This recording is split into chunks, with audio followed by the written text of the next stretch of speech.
The SOS signal came clear through space. Distant planet was under attack, and every attempt to defend itself had failed. The message was simple, but urgent. Help us. The planet had no chance against the force that was destroying it. On Earth, the military council gathered to decide who could respond. Ordinary troops would not survive. Only the deadliest Deathworlders could make a difference. Commander Jack Carter stood at the front. He was known for surviving fights no one else could. His team was hand-picked. Lisa Hart was an expert in strategy and could read enemy movements before they happened. Ryan Moore was a demolition expert, capable of destroying anything in his path. Kelly Grant could hit any target with her sniper rifle, and Nathan Price relied on strength and courage to break through defenses. Together, they were Earth's best. Jack studied the map of the planet. Smoke rose from cities that were still standing. Enormous machines moved across the land. Fires burned everywhere. The team knew this mission would be deadly. Jack spoke to them in a calm voice. Every word mattered. They understood the risks. They did not fear the danger. Fear was for those who had never faced it before. The team prepared their equipment. Weapons were checked and double-checked. Explosives were loaded. Communication devices were secured. Each Deathworlder checked their armor and weapons carefully. They did not speak much. Words were useless when preparation was needed. Their ship waited silently. It was a strong vessel, designed to survive attacks and travel long distances in space. Jack gathered his team in the control room. The stars stretched around them. The planet in distress was visible as a small dot in the distance. He looked at each of them. Lisa nodded and smiled faintly. Ryan adjusted his gloves. Kelly checked her rifle. Nathan cracked his knuckles and grinned. They were ready. The ship jumped through hyperspace. The jump was silent and smooth. Every member of the team focused on the task ahead. They knew that on arrival, chaos would greet them. They did not need to see the planet to feel its danger. The SOS signal had made that clear. When the ship exited hyperspace, the view stunned them.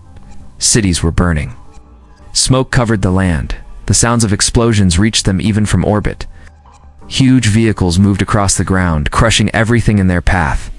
People fled wherever they could, but there was little hope. Jack felt the familiar rush of battle in his veins. This was what he had trained for.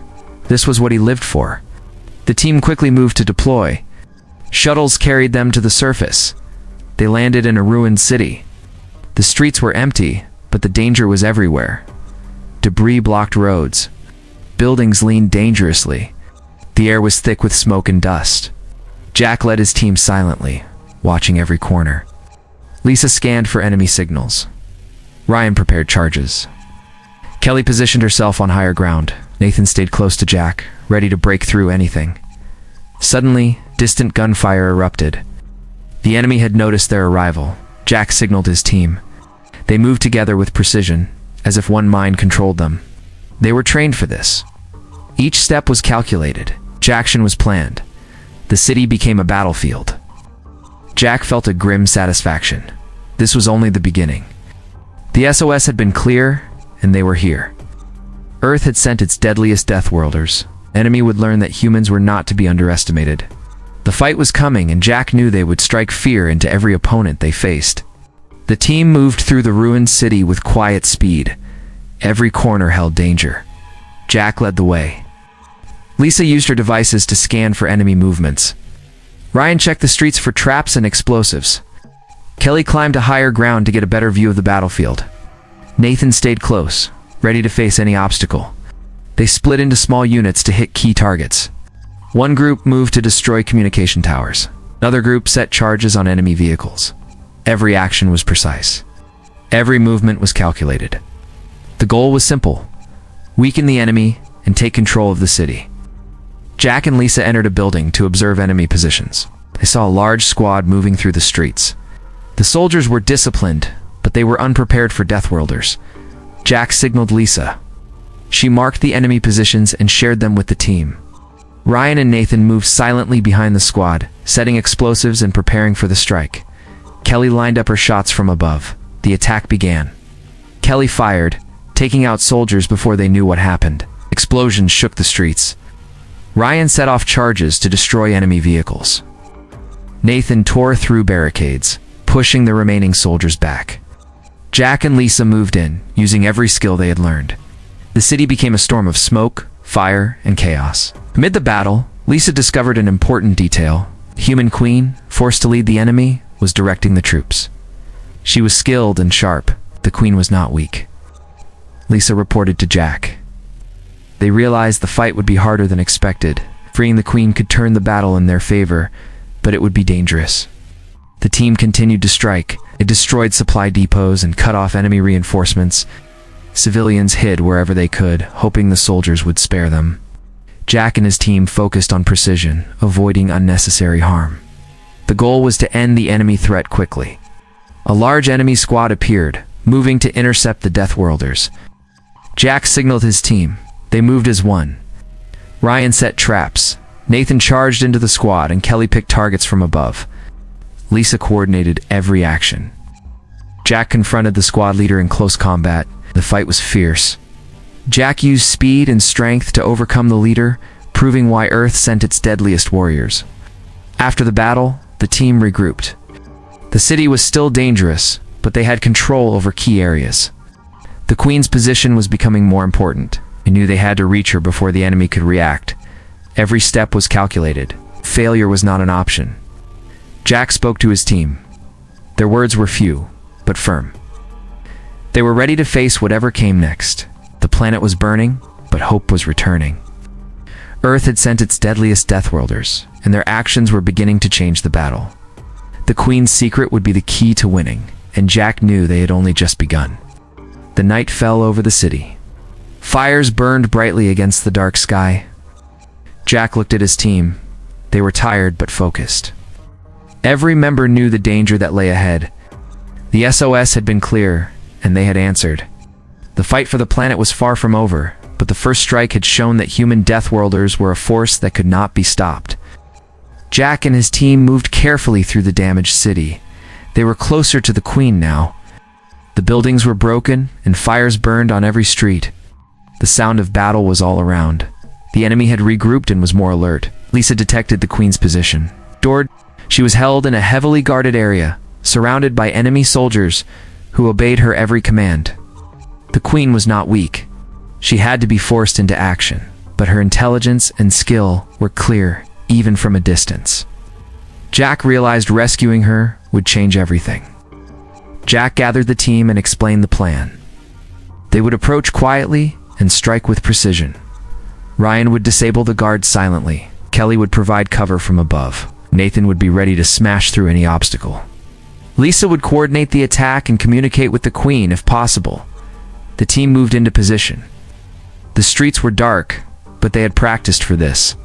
Ryan disabled traps and took out guards without alerting others. Kelly aimed carefully, neutralizing threats from above. Nathan smashed barricades and cleared paths for the team. Jack led with focus and speed. They reached the Queen's holding area. The guards were alert but not prepared for Deathworlders. Jack signaled Ryan. Ryan detonated a small explosive, drawing attention away. Kelly took out 2 guards silently. Nathan and Jack moved in, neutralizing the remaining soldiers. Lisa opened a secure channel to the Queen. The Queen recognized Lisa's voice. She was wary but relieved to hear another human. Lisa explained that they were here to help, and that she could regain control if she helped them. The Queen hesitated. The enemy was watching, but she could see a chance to save herself and her people. Jack spoke to her directly. His voice was firm. He told her that the enemy could be defeated and that her men could be freed. She finally agreed to cooperate. How? She signaled to her loyal men and began secretly turning them against the enemy. The enemy noticed confusion in their ranks. Soldiers began hesitating, unsure of orders. The Queen used this to give subtle signals to her forces. Lisa guided her from a safe distance. The team prepared to push forward and take full advantage of the chaos. Jack moved with the Queen through the corridors. The Queen led them to a secret exit where loyal men waited. Ryan and Nathan cleared the way. Kelly provided cover and kept enemy forces at bay. Lisa monitored every signal, making sure their escape was safe. They emerged into the streets with the Queen and her loyal men. The enemy forces were confused and disorganized. Jack realized that this was the turning point. Freeing the Queen had given them an advantage they could not waste. The Queen took command of her men and began counterattacks. Her soldiers were precise and coordinated. Jack and his team moved alongside her, leading the fight. The streets were filled with fire, smoke, and the clash of battle. But the momentum was now on their side. Jack looked at his team and the Queen. This battle was far from over, but the first step had been taken. The Queen was free, her men were loyal again, and the enemy had begun to falter. The city was still a war zone, but hope was returning. Earth's deadliest Deathworlders had made their mark, and the fight would continue with greater force and strategy. The Queen and her loyal men moved through the city with Jack and his team leading the charge. The enemy was still strong, but confusion had spread through their ranks. The team took advantage of every opening. Lisa guided their movements with precise information about enemy positions. Ryan set explosives to cut off reinforcements. Kelly picked off soldiers from high positions. Nathan broke through barricades, clearing paths for advancing forces. Jack led the team to the enemy command hub. The building was large and heavily defended. The Queen's men provided cover from the outside while the team prepared for the assault. Every step was careful and calculated. A new failure here could cost lives and let the enemy recover. The assault began with Ryan detonating charges to destroy outer defenses. Explosions shook the area. Kelly fired from above, taking out enemy soldiers trying to regroup. Nathan smashed through walls and doors, clearing the way. Jack and Lisa moved together, neutralizing enemy leaders and giving instructions to the Queen's men. The fight inside the command hub was fierce. The enemy had strong forces and fought with desperation. Jack faced squads with skill and speed. Lisa hacked into the building's systems to disable traps and open paths. The Queen gave orders that inspired her men, turning fear into determination. The battle raged room to room with explosions, gunfire, and hand-to-hand combat. Jack and his team reached the central control room. The enemy commander was waiting. He was powerful and ruthless, but Jack did not hesitate. The fight was brutal. Every move tested strength and skill. Lisa provided information about the commander's weak points. Nathan broke through defenses, Ryan used explosives to force openings, and Kelly provided cover. The Queen's men joined the fight inside, taking advantage of the confusion.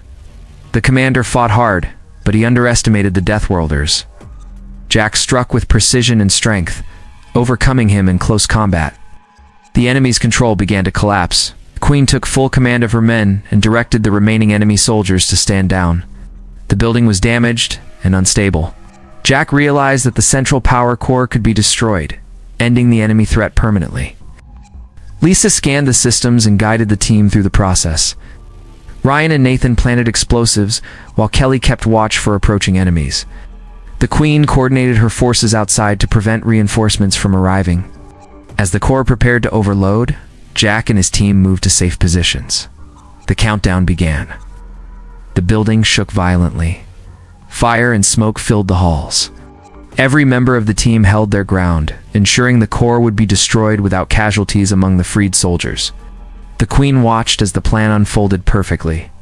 The explosives detonated, destroying the core and ending the enemy's ability to fight effectively. The building collapsed, and the remaining enemy forces fled or surrendered. The city was still in ruins, but the battle was won. The Queen's men celebrated with their rescuers, knowing their freedom was secured. Jack looked at his team. They were tired but unbroken. Lisa, Ryan, Kelly, and Nathan had executed every order with skill and courage. The Queen had regained control, and the city was beginning to stabilize. The deadliest Deathworlders had proven that Earth sent its best warriors, capable of facing impossible odds and winning. The team prepared to move to the next area, where enemy forces still remained. The fight was not completely over, but victory was near. The Queen and her men were ready to rebuild, inspired by the bravery and skill of Earth's Deathworlders. Jack knew that this mission would be remembered, a story of humans who fought and won against overwhelming odds. Jack and his team prepared to leave the city, but a final threat remained. The enemy had one last weapon, a massive device that could destroy the planet. The Queen informed them that it was located in a heavily fortified facility. Time was critical. Jack knew they had to act fast or everything would be lost. The team moved quickly through ruined streets toward the facility. Lisa scanned ahead for traps and ambushes. Ryan set explosives to block enemy reinforcements. Kelly provided cover from tall buildings. Nathan broke through barricades with brute strength. Jack led them with focus and determination, knowing every second mattered. They reached the facility. It was heavily defended, but the Deathworlders were ready. Jack signaled the team. Ryan placed charges to destroy outer defenses. Kelly picked off guards silently. Nathan smashed through armored doors. Lisa guided the team through security systems to avoid traps. The Queen coordinated her loyal men outside to prevent any reinforcements. The fight inside was intense. Enemy soldiers attacked with desperation. Jack faced squads directly, using skill and speed. Lisa disabled systems to open paths. Ryan used explosives to control enemy movement. Kelly eliminated threats from a distance. Nathan cleared the way with force and courage. Every move was precise and deadly. Finally, they reached the central chamber where the weapon was located. It was massive and unstable. Jack realized the only way to stop it was to overload the system safely. Lisa scanned the controls and gave instructions. Ryan and Nathan planted explosives in critical spots. Kelly stayed alert for approaching enemies. The Queen gave commands to her men to defend the perimeter. The countdown began. The team moved to safe positions. The weapon started to shake and spark. Fire spread inside the chamber. Jack ensured every explosive was in place and gave the final signal. The overload detonated perfectly, neutralizing the weapon and saving the planet. The facility collapsed, but the team escaped unharmed. The enemy forces outside, now leaderless and disorganized, surrendered or fled. The city, although damaged, was safe. Civilians emerged from hiding. The Queen's men celebrated their regained freedom and the victory over the enemy. Jack and his team looked at the results of their mission. Their actions had changed the course of the battle and secured the planet. The Queen thanked the Deathworlders. She would rebuild the planet with the help of her loyal men. Jack acknowledged her gratitude but reminded her that the victory was a team effort. Every member of the team had played a vital role in saving lives and defeating the enemy. The team prepared to depart. They had completed the mission successfully, but their legend would remain. Earth's deadliest Deathworlders had answered the call, faced impossible odds, and won. Their story would be remembered across the stars as humans who could overcome any challenge. As the ship left orbit, Jack looked out at the planet. Fire still burned in some areas, but hope was returning. The Queen's men were ready to rebuild. The team had proven that Earth sent its best warriors. Jack knew that wherever a SOS was sent, Earth's Deathworlders would always respond. The mission was over, but their reputation had been cemented. Humans had shown they were unstoppable.